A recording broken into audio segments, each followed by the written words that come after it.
भारतवर्ष के सबसे गौरवशाली सेंट्रल आर्म फोर्सेस में से एक है और इसे दुनिया की सबसे बड़ी बॉर्डर गार्डिंग फोर्स का सम्मान भी हासिल है। सीमा की सुरक्षा में सेना के पश्चात बॉर्डर सिक्योरिटी फोर्स दूसरी ऐसी शक्ति है जो जल, थल और नभ में अपनी शूरवीरता से भारत की एकता, अखंडता और संप्रभुता की रक्षा कर रही है। भारत पाकिस्तान और भारत बांग्लादेश सीमा पर फर्स्ट लाइन ऑफ डिफेंस के रूप में बॉर्डर सिक्योरिटी फोर्स ने अपनी स्थापना के पश्चात अनेक मौक़ों पर दुश्मनों की नापाक साजिशों को सदैव विफल किया है। आज मैं बॉर्डर सिक्योरिटी फोर्स के उन वीरों को भी श्रद्धांजलि अर्पित करना चाहता हूँ जिन्होंने राष्ट्र की सीमाओं की रक्षा करते हुए अपना सब कुछ न्यौछावर कर दिया। उनका समर्पण, वीरता और कर्तव्य परायणता के प्रति निष्ठा चिरंतन काल तक इस फोर्स को ज्वाइन करने वाले शूरवीरों को प्रेरित करती रहेगी। 1 दिसंबर 1965 को जब बॉर्डर सिक्योरिटी फोर्स अस्तित्व में आई तब उसकी सबसे बड़ी जिम्मेदारी पाकिस्तानी सीमा पर अंतर्राष्ट्रीय सीमा की चौकसी थी। उस जिम्मेदारी का निर्वहन करने में बॉर्डर सिक्योरिटी फोर्स ने जिस कार्यपरायणता और शौर्य का परिचय दिया, उसके बाद के वर्षों में न सिर्फ इस फोर्स का विस्तार हुआ बल्कि सीमा के साथ साथ आंतरिक सुरक्षा की चुनौतियों से निपटने की भी जिम्मेदारी से सौंपी गई।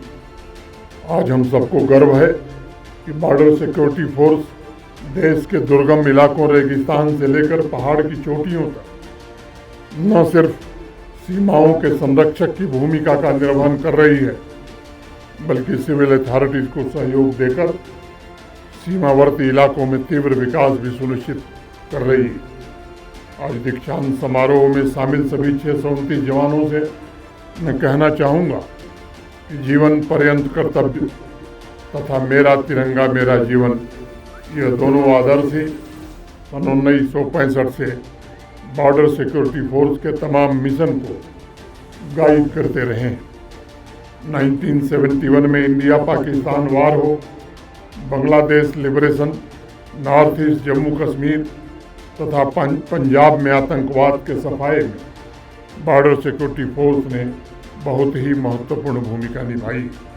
मैं विशेष रूप से आज इस बात का भी जिक्र करना चाहूँगा कि कश्मीर घाटी में 1969 से बॉर्डर सिक्योरिटी फोर्स ने आंतरिक सुरक्षा और यहाँ के सामाजिक आर्थिक विकास को गति देने में भी योगदान दिया है। अनेक ऐसे anti terror operation border security force के गौरवपूर्ण इतिहास में दर्ज है जिन्होंने समय का रुख मोड़ने का काम किया। साथ ही अपनी देशभक्ति, सेवा और वीरता से बॉर्डर सिक्योरिटी फोर्स ने आवाम का स्नेह, आभार और सम्मान भी हासिल की। श्री अमरनाथ जी की यात्रा की सुरक्षा हो, स्मगलिंग की चुनौतियों का मुकाबला करना हो, मैं समझता हूँ बॉर्डर सिक्योरिटी फोर्स ने सभी जिम्मेदारियों को पूरी शिद्दत से निर्वहन करने का काम किया है।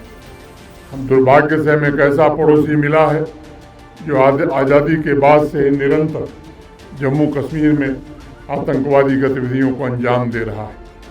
हमारा पड़ोसी चाहे गरीबी और भुखमरी से भले ही उसके नागरिक बेहाल हों, लेकिन आतंकी और नारकोटिक्स भेजने की उसकी नापाक हरकतें बदस्तूर जारी हैं।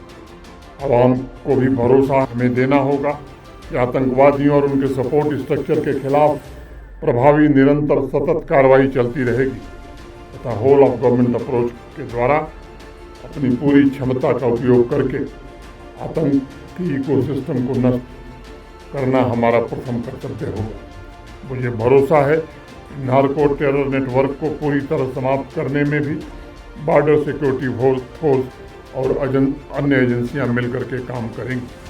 आपकी तत्परता, क्षमता और हौसला भविष्य में आंतरिक सुरक्षा की चुनौतियों के खिलाफ सबसे बड़ी सुरक्षा है और इसलिए दीक्षांत समारोह में शपथ लेकर अपने राष्ट्र की सीमाओं की रक्षा का महान दायित्व अपने कंधों पर आज आपने लिया है। आज से आप देश की आस्था और विश्वास के केंद्र हैं। पूरे देश में रात में लोग इसलिए चैन की नींद सोते हैं क्योंकि आप सीमाओं पर उनके लिए जागते। आप जागते हैं ताकि विकास की रफ्तार और तेज हो। आज दीक्षा लेकर कर्म पथ पर निकल रहे सभी वीर जवानों को मैं कहना चाहता हूँ कि आप 140 करोड़ देशवासियों के दिलों में बसे। 140 करोड़ हिंदुस्तानियों की शुभकामनाएं आपके साथ हैं। मैं ईश्वर से प्रार्थना करता हूँ, ईश्वर आपको आशीर्वाद दे और आपके सभी प्रयासों और विजय अभियानों में सारथी की तरह आपका मार्गदर्शन करे। बहुत बहुत धन्यवाद। जय हिंद।